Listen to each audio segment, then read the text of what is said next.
I love when he says, if his mother can't get over it, then he doesn't care, he's over her. It's just this sort of, talk about agency again. Like he's like, I'm going to take back what I was denied, or I was too scared to go for. It's funny, Sondheim came to see the show, and he was like, at after that number, he was just like hooting and clapping, and I was in the back, and I said, Matt, Sondheim's like freaking out over our song, and he's like, no, he's best friends with Brooks. He's freaking out over Brooks. So it was a short-lived Oh. moment of fantasy, and then I was like, oh yeah, right, okay. Hi, this is Dr. Andrew Rimby, host of the Ivory Tower Boiler Room Arts and Culture podcast. If you haven't, please take a second to rate us on Spotify or Apple Podcasts. Please make sure you're following us on Spotify or Apple. And did you know we have a YouTube channel? Please subscribe to our YouTube channel. It really means a lot. You can actually see a lot of our video episodes on YouTube. And if you don't want to listen to any ads that are going to happen throughout the episode, even though I love all of our sponsors, of course, you can listen to our ad-free episodes on Patreon. That's patreon.com/Ivory Tower Boiler Room. And right now, you can get 1 week for free to see all of the ad-free episodes. And all of those episodes are also video episodes. So you can get to watch me, the guest, and you can also listen to all of Mary's True Crime and Academia episodes ad-free. Okay, I hope you enjoy the episode. Hi, everyone. This is Dr. Andrew Rimby. Happy holidays. This is such an exciting episode. I love talking all things Broadway, whether it's Gregory Maguire in the Ivory Tower Boiler Room or David Armstrong, so any musical theater deep dive and a way to bring it into a queer novel is exciting. So I am joined with Chad Beguelin, got the name right, is a six-time Tony Award nominee. His Broadway works include The Prom, Disney's Aladdin, Elf, and The Wedding Singer. He also co-wrote the screenplay for The Prom, which is available on Netflix. I've watched it a lot. Chad is a graduate of NYU's Tisch School of the Arts graduate dramatic writing program. He currently lives in Bridgehampton, Manhattan, the back and forth with his husband Tom and their rescue dog Tucker, which sounds like a really nice life. So, hi, Chad, how are you? I'm great. Thanks for having me. So I just wanted to dig right into, the phenomenon that is all things Wicked, holding space, you know. I'm just curious whether Wicked, like as a musical, interacted at all with any of your works. Like if you remember that like 2003 year and like what was happening in your life. Well, the incredible thing about Stephen Schwartz, who wrote Wicked, he was a wonderful, and still is a wonderful mentor to Matthew Sklar and me. And I remember we were in the ASCAP workshop that he ran, and it was invaluable. And then when we were in previews for The Wedding Singer, I said, you've got to come, you've got to give me notes, you've got it. So he came, he saw an early preview, and then the next day we met for lunch, and I walked in, I sat down at the table, and I was like, help me, help me. He's like, all right, let's take a few breaths here, let's have some small talk, and then we'll get into the notes for the show. So I'm thrilled that not only Stephen is having such great success because he is a mentor to so many people, so many writers, and I'm also thrilled that it's a show with very sort of important messages for us, especially now about acceptance and. I'm thrilled. And I took my husband to see it. And my husband hates going to the movie theater because he feels trapped if he doesn't like it. And I said, well, I'm going without you, either way. And when it was over, he turned to me. He's like, now I have to wait for part two. So you'd even, converted a, person that hates going to the movie theater, so just so thrilled about all of it. Yeah, and do you feel like Stephen Schwartz, like something I always talk to people about is I'm a fan of Pippin so much, and Pippin has such a dark political undertone. So like it kind of makes sense that Stephen Schwartz has always been dealing with Hunchback of Notre Dame. Wait, did he do Hunchback of Notre Dame? Yeah, he did the Oh, lyrics. okay. I always get nervous when I bring up a Disney. I always think it's Alan Menken. Right. No, it was But Alan and Stephen together. okay. And then he also did Godspell. So like it is interesting because it makes sense that Wicked has that like the illusion of the person who thinks that they're helping others and like no one has seen the wizard and it just becomes this whole like sheep in wolf's clothing type of narrative. So yeah, I feel like Stephen has always been kind of doing that, but maybe people didn't always associate Wicked when it was on Broadway with that layer of the politics. Yeah, I think, Stephen is such a deep artist and writer and composer. I think you couldn't put a gun to his head and he couldn't write something frivolous if he tried. I think he is so feels so deeply, and that's what makes his musical so special. Yeah, well, one of my favorite musicals is actually The Wedding Singer. And I remember it was touring and it somehow ended up in Harrah's in the Oh late yeah. Oh yeah. 2000s. Okay, you remember. Oh yeah. I So, was there. oh, you were? Okay, so I Oh grew yeah. up in South Jersey. So I saw it was like that had played Hairspray. I wish they brought back the musicals in Atlantic City, but that's my own Yeah. soapbox. There was a time when they actually premiered musicals in Atlantic City. Yeah, Um, absolutely. yeah, so we'll see. Who knows what's gonna happen there? But I just remember the Saturday night in the city. I loved that like flash dance spectacle of the water, you Oh God. know, coming down, and all of the songs were so good. And I feel like the Wedding Singer's having a moment. Like there's a lot of Gen Z thirst for it to come back as a Great, revival. great. I mean, funny thing about the Flashdance water sequence, the second preview that we tried out in Seattle, the water came down so hard that it washed Amy Spanger's wig off. And it fell to the floor like a wet raccoon. And like the trooper she just grabbed it and she smacked it on her head. She hit her final pose. And that was like, it was hilarious. But that never happened again. We were like, okay, we got to get that worked out. Did she actually? Because I was always wondering, because of all of that water, she took her mic off, right? Or So yeah, her last note was pre-recorded, so that because she was getting doused in the face with water. So yeah. yeah, water and fake blood, like Carrie, have never had a good time on No. stage. But Yes. I also love there's a podcast called That's a Gay Ass Podcast. And you can curse here, Chad, just Oh, okay, good. if Well, you're wondering. can you hear my dog crying and making he's making a noise. Anyway, I sorry. can't, but I love like animal noises on the podcast. But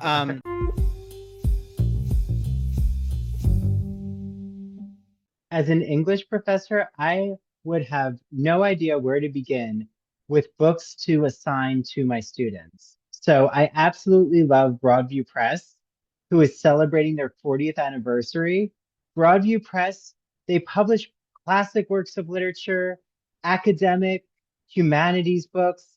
I've read so many of their books, and I've always loved whatever conversations being discussed, from the philosophy of sport, indigenous philosophy and Native American culture, vampire literature, The Wonderful Wizard of Oz, new edition that just came out just in time for Wicked fandom, folk and fairy tales. My students love the different Cinderella and Little Red Riding Hood fairy tales that we discussed.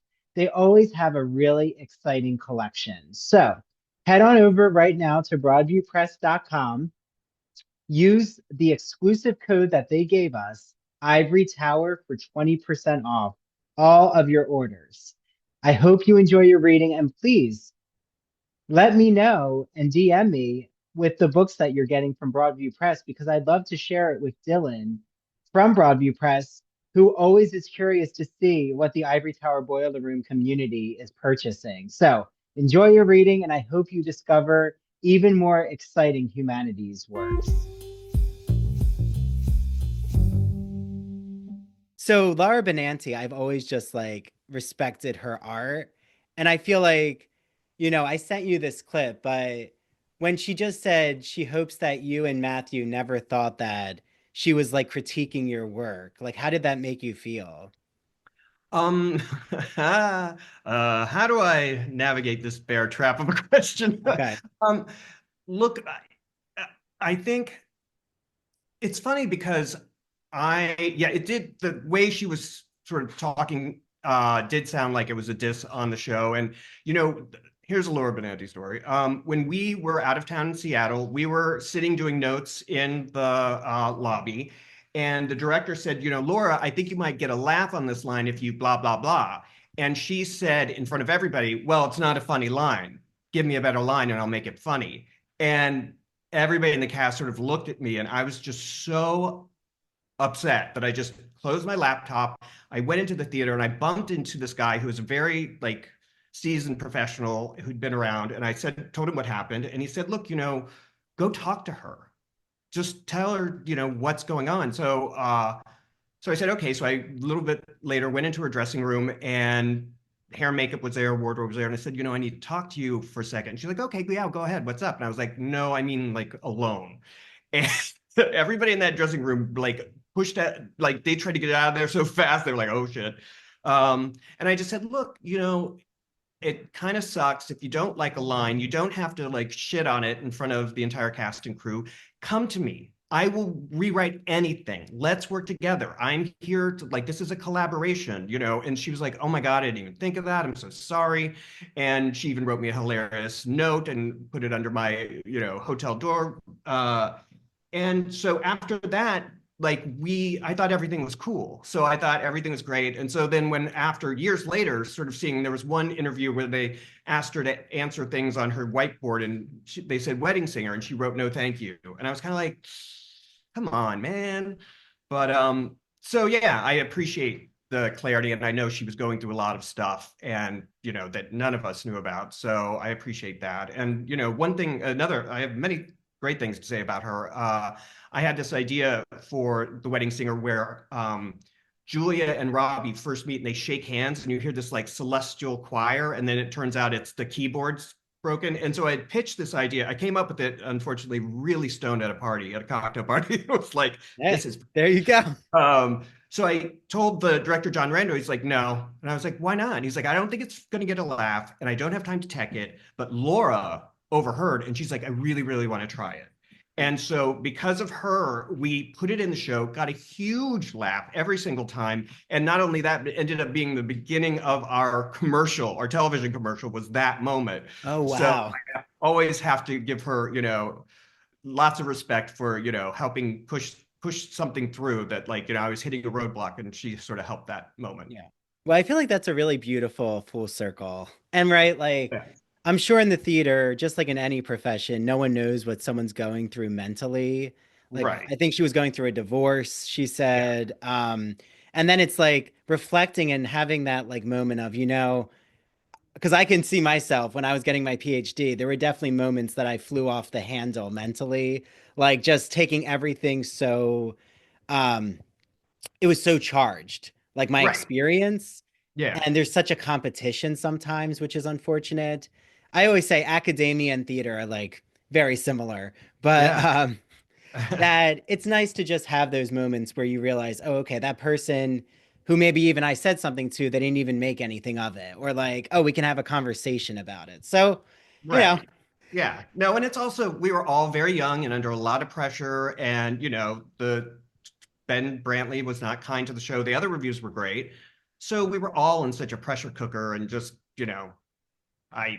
but I do appreciate, like, it makes me feel better that she, did sort of clarify that. The only thing that she could do to make me feel even better is plug my novel Showmance. I mean, that yes. would really be water under the bridge, but Yeah, well, that would be lovely if she does like an IG story. So there you go, Laura. I'm going to make sure I tag you or clip this part out. how's So that for Chad guilt has a trip? new novel called Showmance. Okay.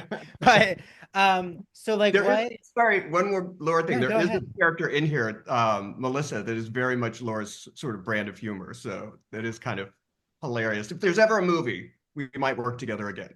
Yeah, that's something else is I feel like she really has come into her comedic stage, specifically with like the Melania Trump Oh impersonation. yeah, brilliant. So it's nice that like I guess she distanced herself from the ingenue, which I could see as a hard, trope, like to Absolutely, yeah. sometimes distance from. But did you know like how powerful it was to be doing like one of the first movie musical shows ever on Broadway?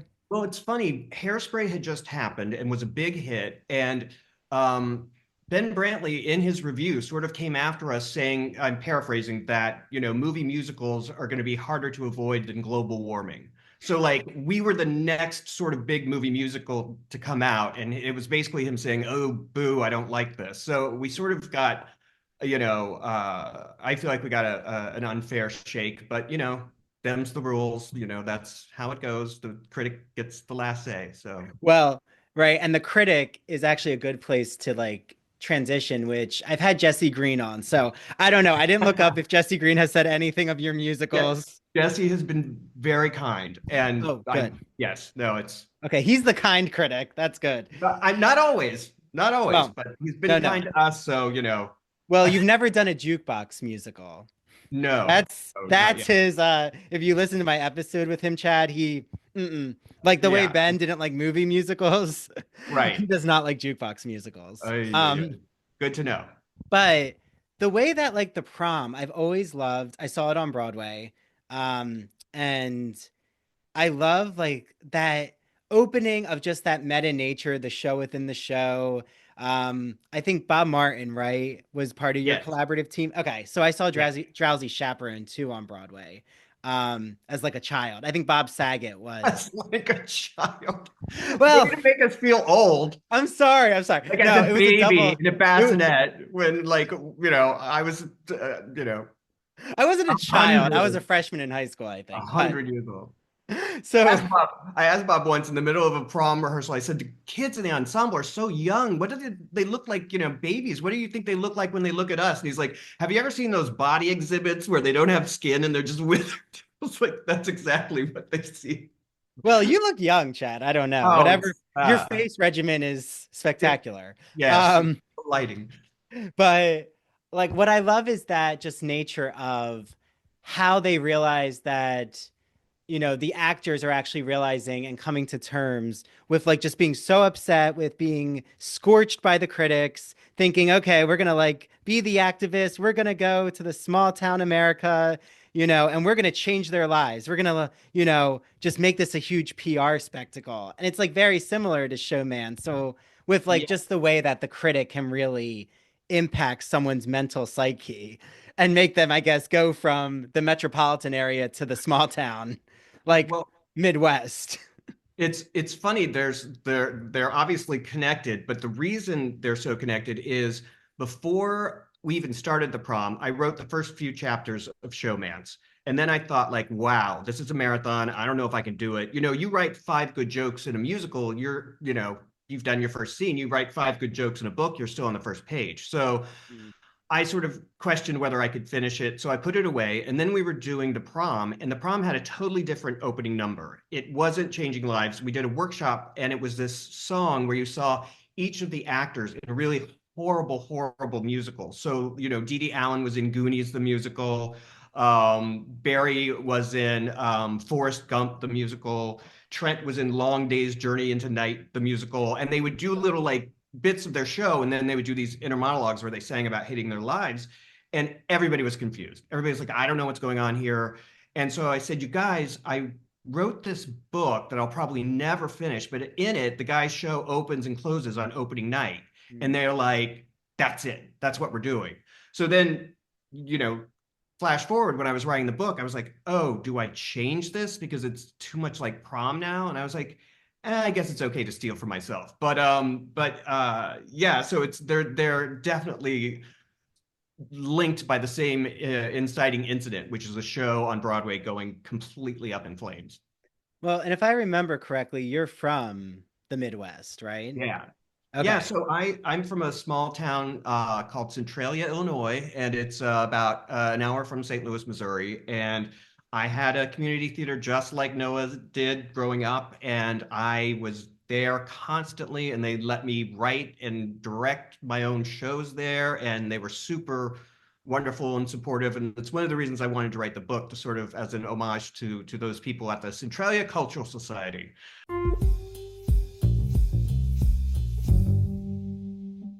Have you heard me gush and obsess over one of my favorite magazines? It's called The Gay and Lesbian Review, a bi monthly magazine of history, culture, and politics. Yes, focusing on all things LGBTQ arts and culture. So, from reviews like the new Daniel Craig film called Queer to musicals, theater, TV shows, the new January, February issue just was mailed to my house. Yes, I still get a physical copy of the magazine.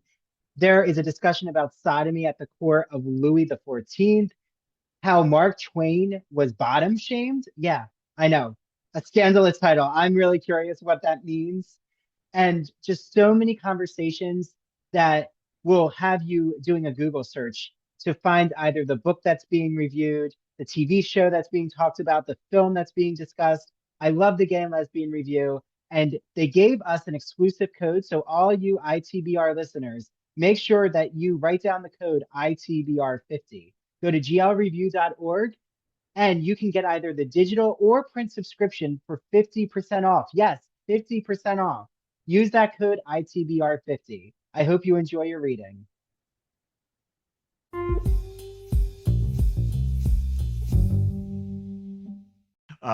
Where my first show, just like Noah, was we went to see Oliver, and I was transfixed, and I didn't, much like Noah in the book, did not want to leave. And my mom was like, "They're not going to do it again today, no matter how long you wait." This But isn't just a movie. no, I was like, no, they'll just come out and do it again, right? But so yeah, they gave me my love of the musical theater and theater in general. So it's sort of a tribute to them.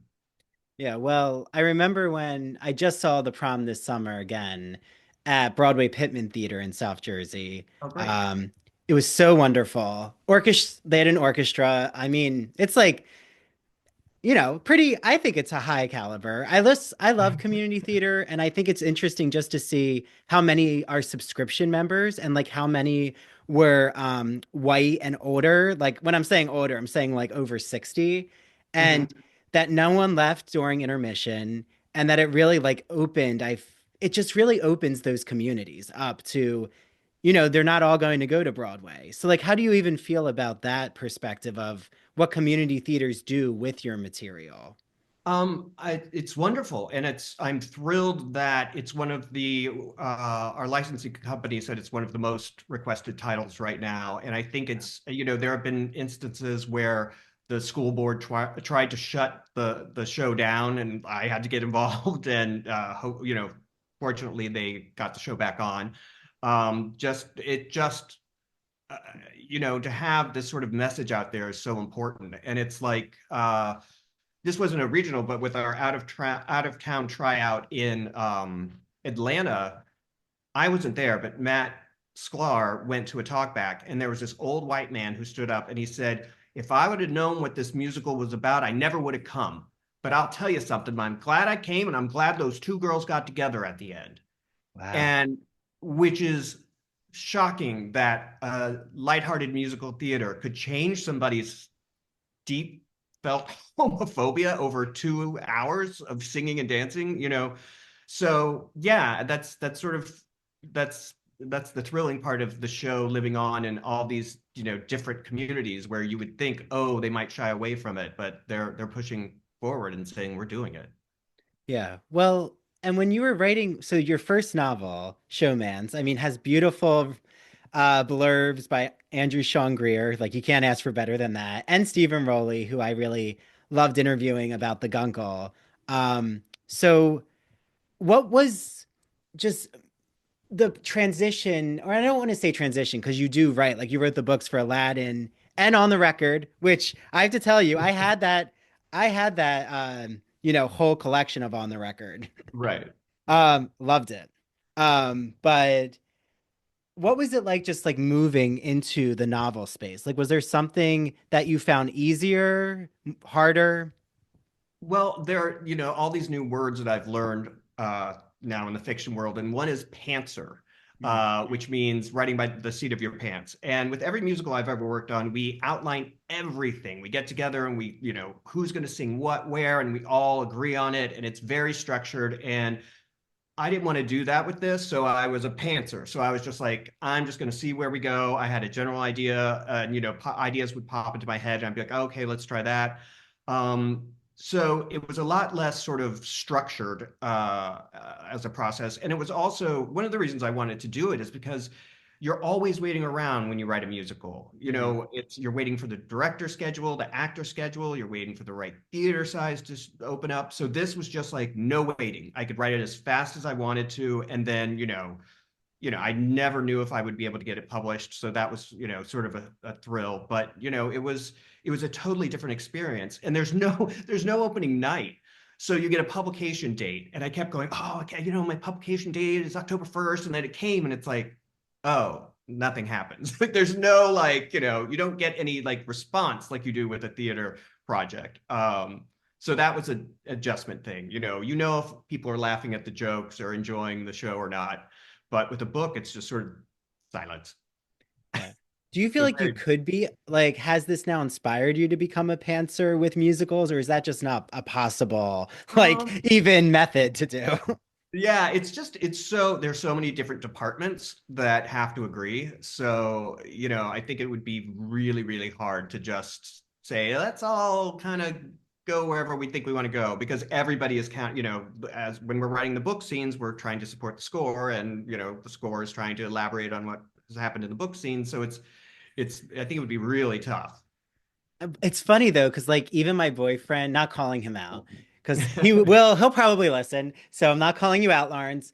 But I do feel like a lot of the general public are they think that musical creations, just like any art form, you're kind of laid back, just like grabbing a coffee, like, oh, okay, we'll let the week go by. We didn't get a song out there. We'll try it again in like 4 weeks. Or that sometimes I mean, I guess this has happened, but that you're changing songs like during previews constantly. I mean, like, do you feel that there's been a transition with that kind of process where like you could in the past like make a lot of changes and now previews are kind of fixed on Broadway? Not really. We made so many changes in Aladdin. We made so many changes in Wedding Singer. All of that. Once you get in front of a New York audience, the brilliant Tom Meehan, who one of the co-book writers for Elf, and also of course Annie and the producers and every other big hit, said, forget the Gypsy Run, forget the invited run.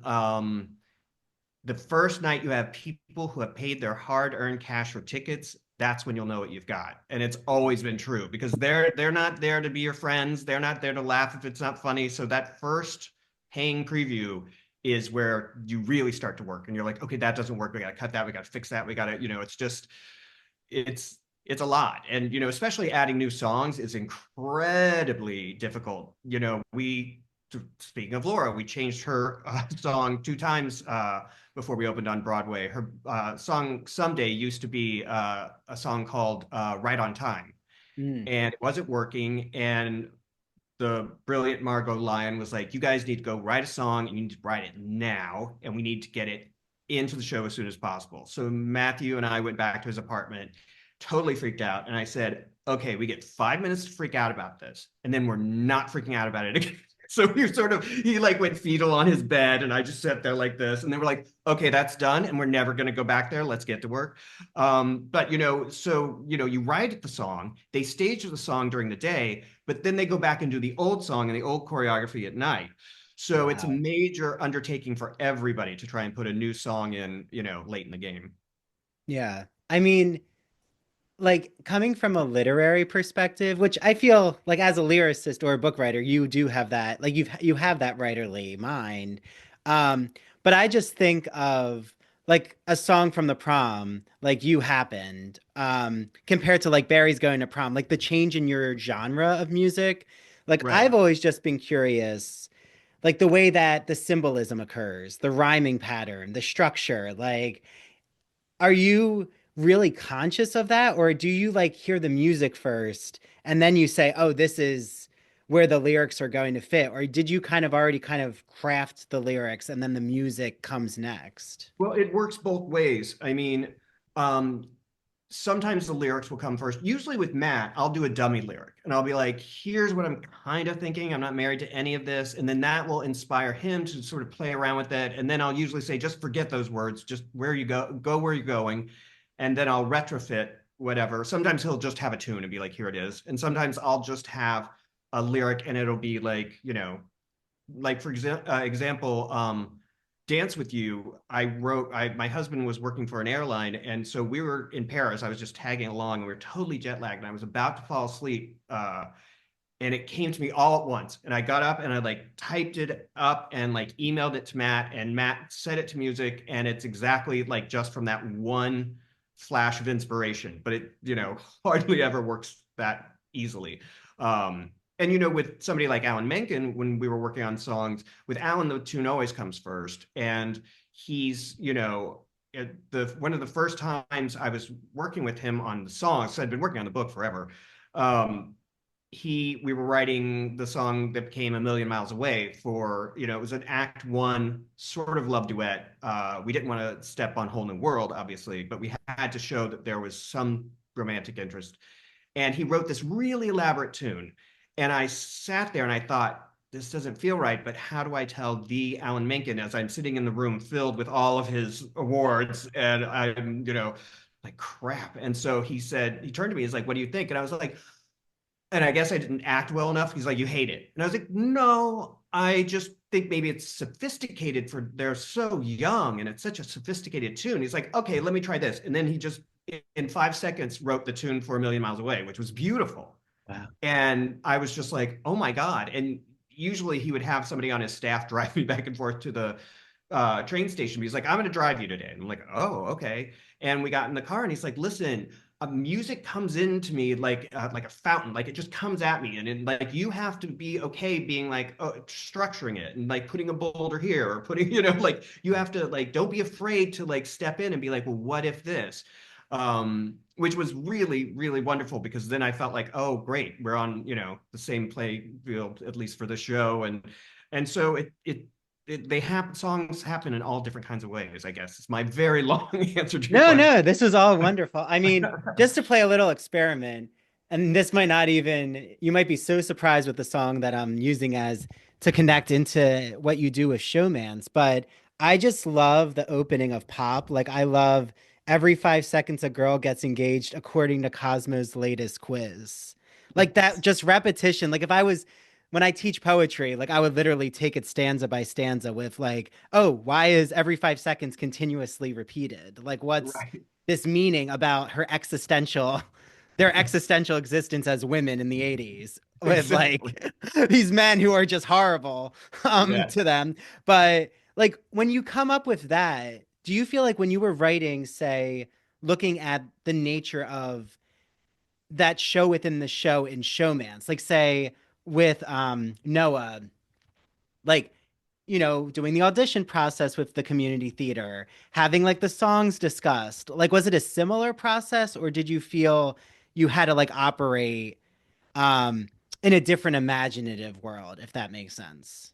Yeah, I mean, because I wanted to make sure that people that weren't like us, complete theater nerds, could read and understand what was going on. So I wanted to make sure, and my editor helped a lot with that. There would be times when she would say, "I don't know what this is. You have to explain this," which was really helpful. But yeah, it was more about sort of trying to Noah's musical gets killed, and I wanted to show that these sort of people that he writes off as a bunch of hicks are actually really, really smart and have these really great ideas that make his show better.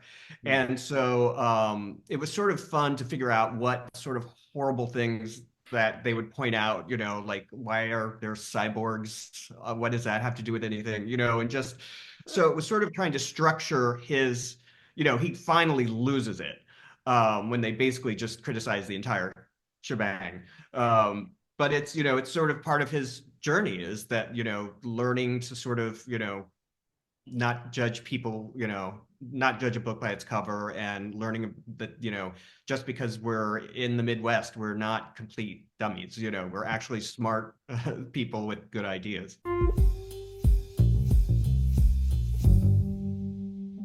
I'm sure you've heard me talk about my friend Christian Garcia's podcast, but if you haven't, you need to look up his podcast, That Old Gay Classic Cinema. It is on YouTube, Apple, Spotify, wherever you get your podcasts. And he looks at iconic classic films through a queer lens, which I just love. He's done Singing in the Rain, All About Eve, It's a Wonderful Life. Yes, that iconic holiday film. I'm curious to listen. I need to know what is so queer about It's a Wonderful Life.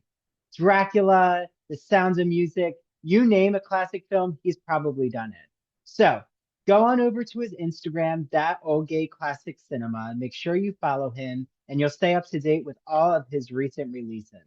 I know you're going to love it.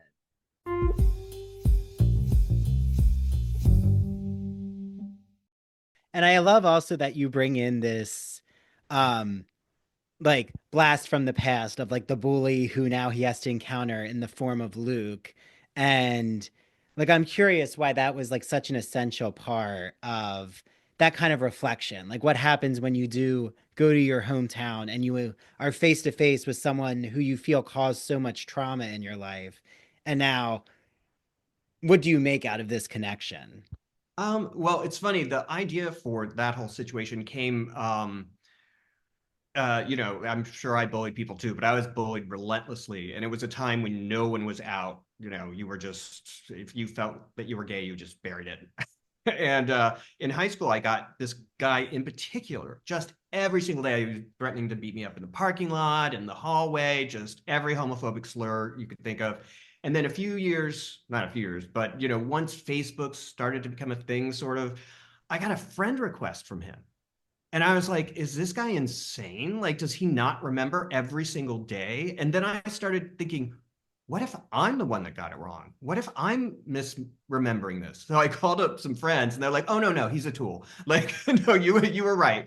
But it did get me thinking. And I thought, what if somebody, like two people have a different, recollection of what happened back in the day? And, what if somebody's not completely remembering it crystal clear? And, that sort of seemed interesting to me because I was so surprised that this like childhood bully wanted to like be my friend. I was like, sure, I like, you want to look at my big gay life? Go ahead. Like, but so that was sort of where that came from because I found it so intriguing that maybe somebody got it wrong, remembers the past incorrectly.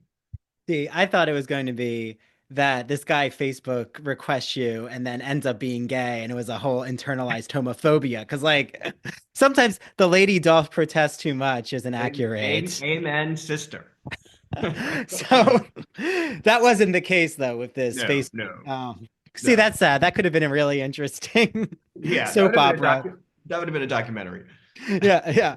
Well, so just even the concept of showmance, like I'm curious with all of your experience. I mean, I got my tickets to see Smash. That's like a musical that I just want to know what's going on because I'm sure there's a lot going on with Mark Shaman's world right now of, you know, the audience is really uh has a lot of demands. And I'm just going in with an open, like, I know it's not going to be the TV show. I'm just ready to see what happens with Marilyn.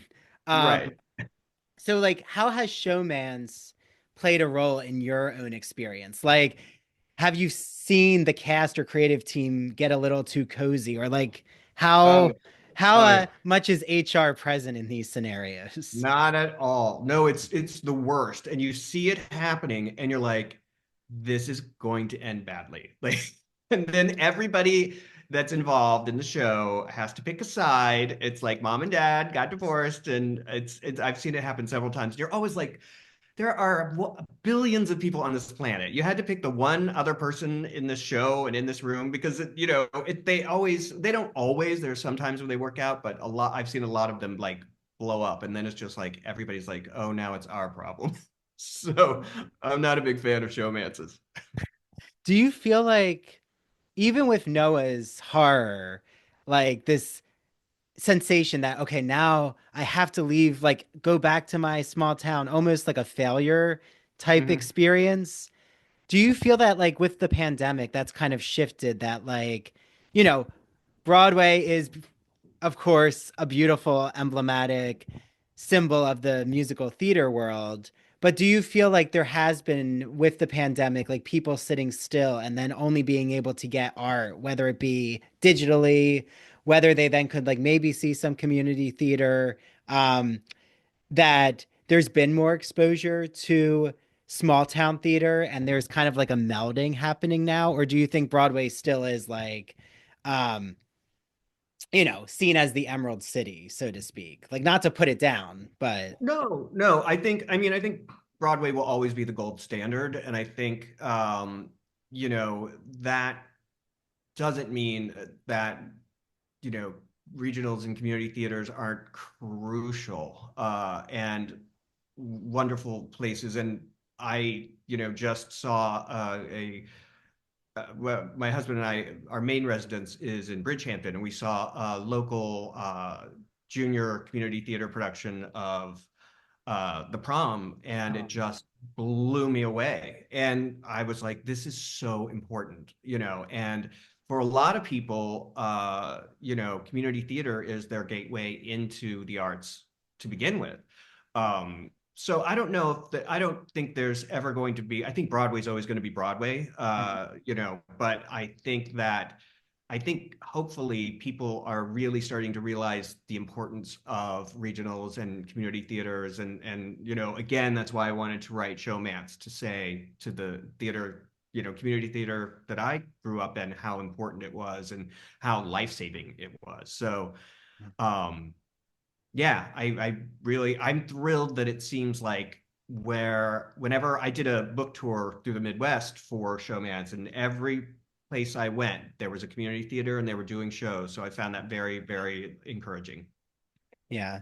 And were you like able on the road and like talking about Showmance? Do you feel like you learned a lot from that experience of like decentering yourself away from New York City and like just getting to hear from the theater communities? Like, what kinds of lessons do you encounter? It's funny. I had one really interesting, this is such a strange thing, but I did this event in Indiana with five other authors, and we do this luncheon and we talk about our books, and then you do book signings and people come up and you're signing the book. And this one woman came up to me and she said, I saw the Prom and I don't understand, 'cause we were in Indiana. She's like, I don't understand why you picked Indiana. And I know you had to set it somewhere, but I don't like people making fun of Indiana. And I had a moment where I wanted to explain to her, no, the whole point is they make fun of the Midwest, but then they end up falling in love with it. And, Dee Dee starts up a relationship with the, guy from Indiana, and Trent stays in Indiana. So it was to show how completely biased they were on the other side. But then I looked at her and she was just so angry. I was like, I'm not going to change this woman's mind. So I was just like, well, I'm sorry you felt that way. I mean, and she's like, well, I like the rest of it, but stop knocking Indiana. And I was like, okay. So I guess, you run into these, we live in a bubble in New York City. And, another shocking thing that happened was my husband, Tom, was at the luncheon and just talking to these random women, and she didn't mean it.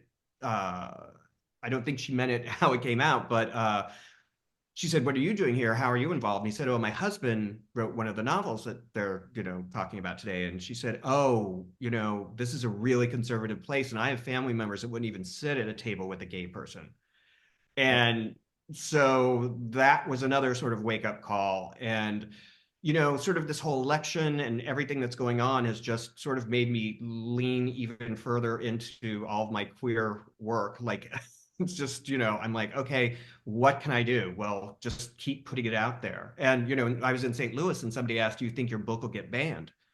And I was so taken aback. And then I thought, maybe, yeah, I'm sure in some states, like, it's just how to fight that. And the only way I know how, at this point, we did everything we could with the election. We wrote letters, we went to fundraisers, and, but now it's just, well, try to sort of somehow be the light for people, and show the big queer characters every chance you get. Yeah, I was going to say, is there like a concerted, I'm sure there is, but like a concerted effort with all of you who are creators on Broadway to like talk openly about how you're not going, like, what are you going to do with a self-censoring type mindset? Like, if certain works, like The Prom, could that be workshopped and then eventually make it to Broadway in a new administration? you know, Right. how does that like come into your, I mean, it's stressful, but like, how do you like handle those conversations? I mean, I think I mean, this is everything. The we try and, be as sensitive as we can. And, there are things that for example, this is sort of getting off topic, but, for example, with the production of Elf that's on right now, brand new production from the West End, totally new, same script and score, obviously. But there were jokes and there were lyrics that I had to change because I was like, that is walking the borderline of offensive when, 10 years ago, that was fine and no one would think it twice about it. So I think we do try and make a concerted effort to not, offend or, upset people. But but yeah, it's like you said, that self-censoring. It's always hard. You don't want to go too far and take all of the, sort of sass out of it. So it's a tricky, tightrope. Well, and I think right now, aren't you working on a project with Bob Martin? Or so I've heard from previous episodes that you've done on podcasts. Yeah, so the whole creative team from the Prom, so Casey Nicola, Bob Martin, and Matthew Sklar and I had another idea for a book, and then I decided, oh, it's not a book, and it was a pandemic, and we were stuck, and we were coming up with terrible ideas, and I said, well, I have this one idea that I thought I might write as a book, but let me pitch it to you, and they were like, done. So it's a new musical called Horrible People. And it's about these broke friends who run a bakery in Queens and it's failing and they're like completely on their last leg. And this horrible rich woman from the Hamptons comes in because she's going to get some plastic surgery done and falls down and dies in their basement. And in a completely, totally desperate moment, they decide they will take her keys in her car. They'll go out to her Hamptons house because she said no one's there. And they're going to take everything they can and hawk it and just, take off to Rio or, wherever. They're going to get out of there. And then, so they get to the house. And of course, one by one, the family members start coming home. And they think that in the table read, it was Beth Level as the rich woman and Sutton Foster as the bakery owner. And so the family all thinks that mom's just got a facelift. So it's just Sutton that they think she's, Beth. And at the end of the act, and she, of course, starts falling in love with the woman's husband, the rich, dead woman's husband. And at the end of Act One, the woman we thought was dead crawls out of the bakery cellar floor and she's like, I'm going to kill them. And so then Act Two is all about that. So it's just complete nonsense and farce and just, it's out there, but it's super hilarious and fun. So It sounds great. It's like Poe meets Madcap, like noises off. exactly. I love it. Well, I can't And then wait for that, to do you have like well, you did the workshop, so I'm sure right now it's all the fine tuning of like an It's out of town. yeah, we did a table read and now it's the waiting again. We're waiting for, Casey's schedule, we're waiting for actor schedule. So we've sort of done another draft after the table read with, the sort of notes and things we learned from that. So and in the meantime, I'm also working on another musical. Do you know Alexis Hall, who wrote the boyfriend material and husband material? He's a British I think author, so. but he wrote this book called Something Fabulous that I loved so much. So I went and got the rights to it. And it's basically a gay Bridgerton. It Ooh. takes place in the Regency era, and it's about this duke who is supposed to, get married to this woman, and she hates him and takes off. And her gay twin brother says, you've got to help me get her back. And along the way, the duke and the gay brother fall in love. Ooh. Oh, this Yeah. sounds like So intriguing. yeah, so like I said, leaning into the queer material as Yeah, hard yeah. as you can. Yeah. So, and you said this is a musical or Yes. okay, Yeah. okay. Oh, Yeah. So wonderful. what I'm doing is I'm actually using classical songs from the Regency era and writing lyrics to them. So I'm using like Haydn,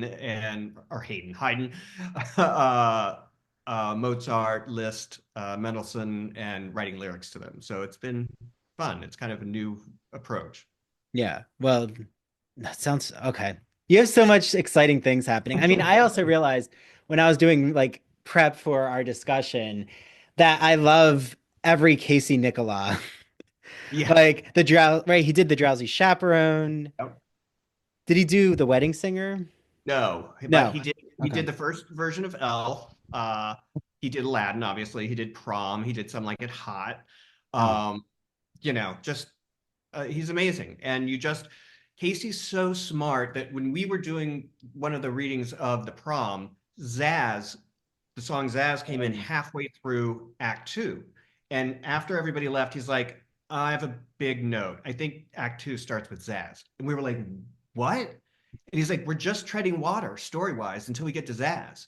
And we all looked Mm. at each other like, he's right.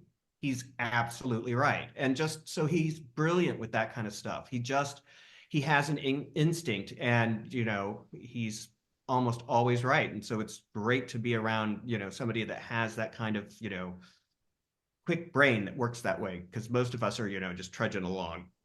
Yeah. Well, I have to say, like, I just remember the recent audience experience, like just that gut punch at the end of Act One of the Prom, that abandonment, and then how Zaz really just brings back inspiration. Like, I remember how much Zaz won over the crowd. So, like, it truly is a great, like, from the bottom of the barrel to now you can, like, go back to a high of, Right. like, agency and her, like, finding her voice. So, Yeah. it worked. It worked. He Casey was right. Nicola. He was right. He's right. But as we end, I just wanted to play a quick game if that's okay with you, Chad. Sure. So, what I was going to do is go through your projects, including, of course, Showmance, and just it could be your favorite like moment, your favorite song if it's a musical, right? And just, go through the Rolodex of Chad Sure. Beguelin. So, Let's why do don't it. we'll end with your novel. Okay. So I'll try to go in the order of what I remember with your catalog. So I think it's Disney's On the Record. Yes. Okay. So what was your favorite song from Disney's On the Record or moment? When we were auditioning that, an unknown actress named Ashley Brown walked in and blew us away. And there's a song that was added to the stage version of Beauty and the Beast called A Change in Me. And when she sang that song, you just levitated. It was just, she's so, and also an elf now. I have to, plug Yeah. her in elf, but she's just like powerhouse. And just every time, the hairs on my neck would stand up. Yeah. And an incredible Mary Poppins. Yes, Uh, absolutely.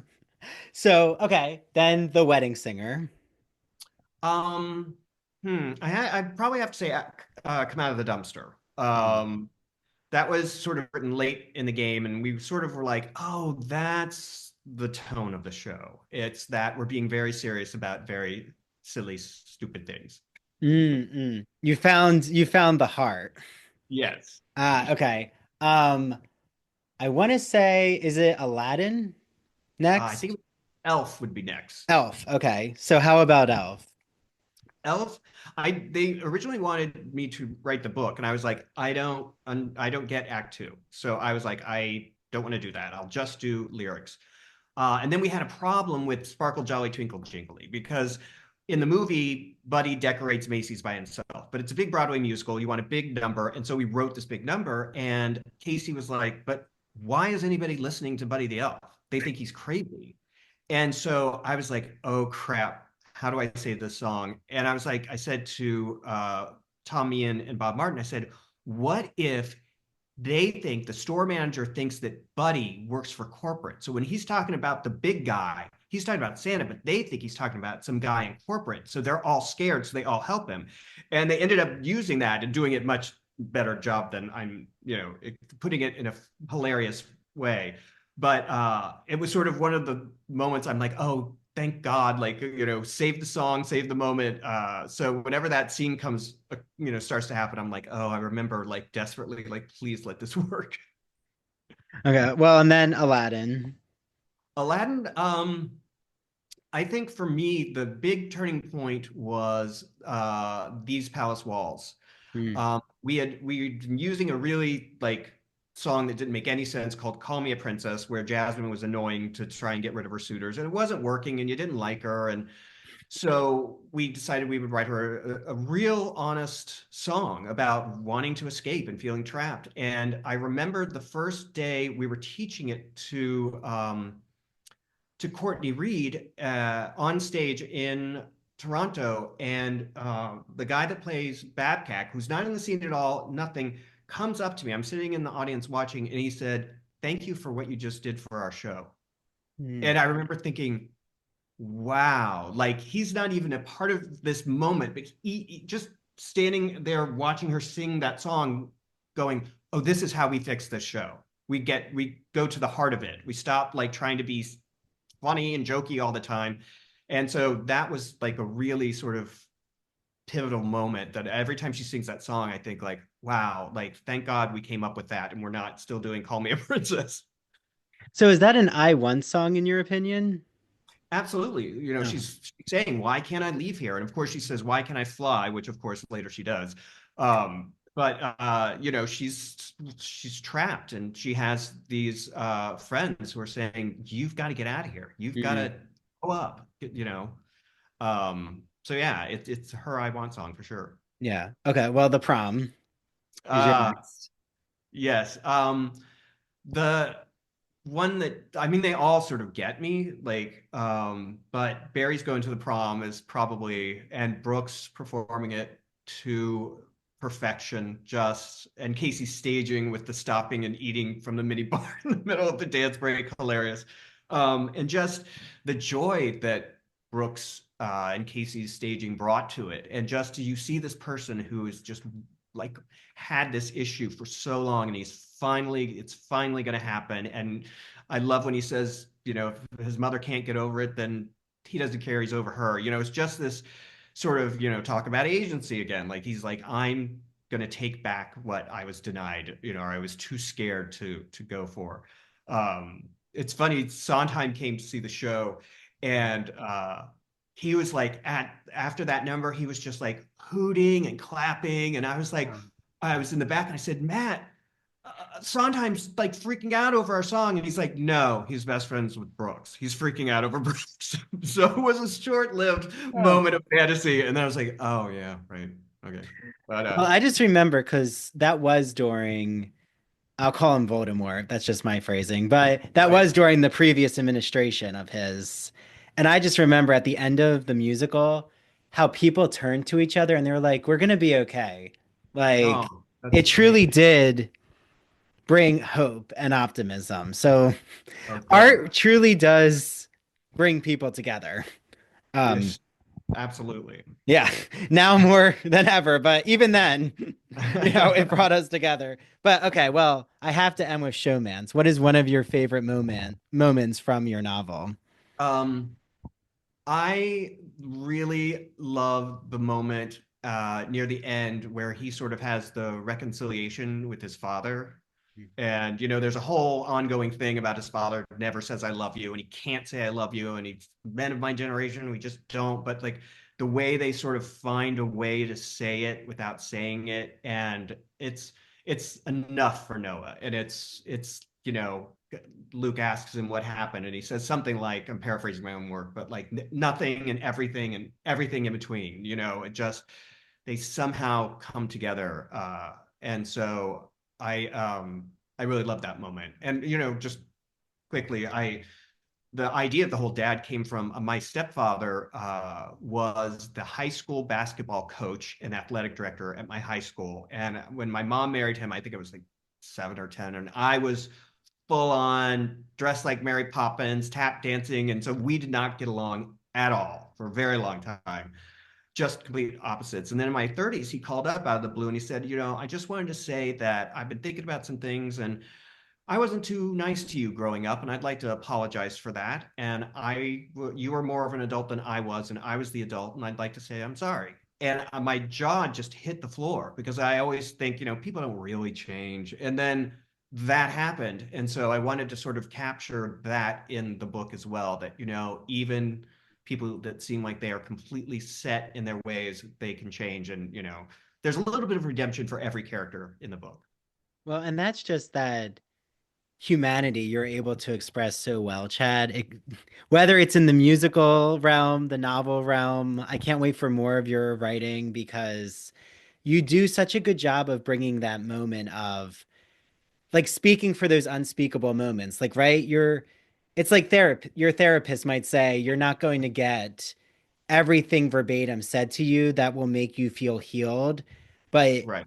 what will be enough for you to just move on? And sometimes just like hearing a I'm sorry or I love you or I care about you. And it might not address any of the skeletons, but Right. it's enough to just at least give you a peace of mind. And I think you do such a good job expressing that in all Oh, of your thanks. work.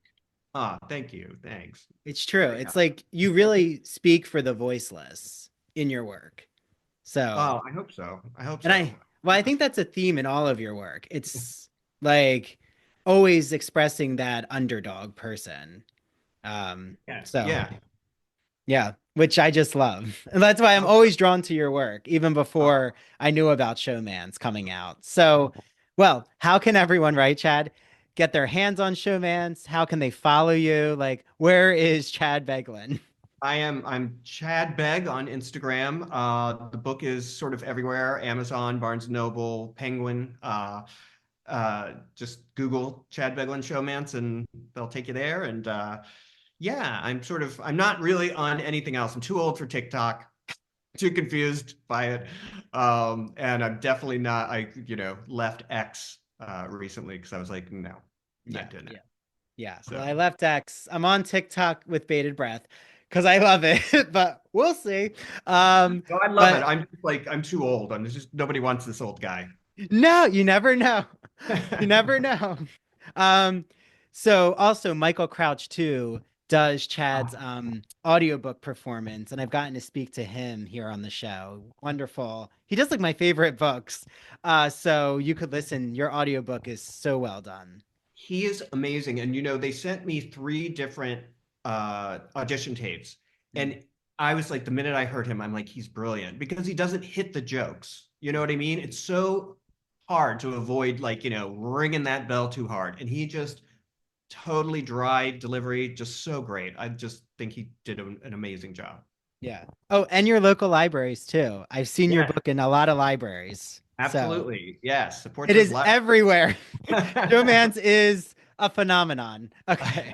Buzzworthy. Well, Chad, this was really wonderful. I loved getting to talk to you. Such a, privilege for me, with Oh, this all has of been your so much work. fun. This has been Yeah. great. This has been So you're more than welcome back when, excellent. your musicals start making their appearance. Yes. I'd love to chat and, That'd be see what's going on in the thick right. of it. Exactly. Yeah. Well, thank you so much, Chad. Thank you. Thanks for having me. Thank you. And bye to everyone out there. Yeah.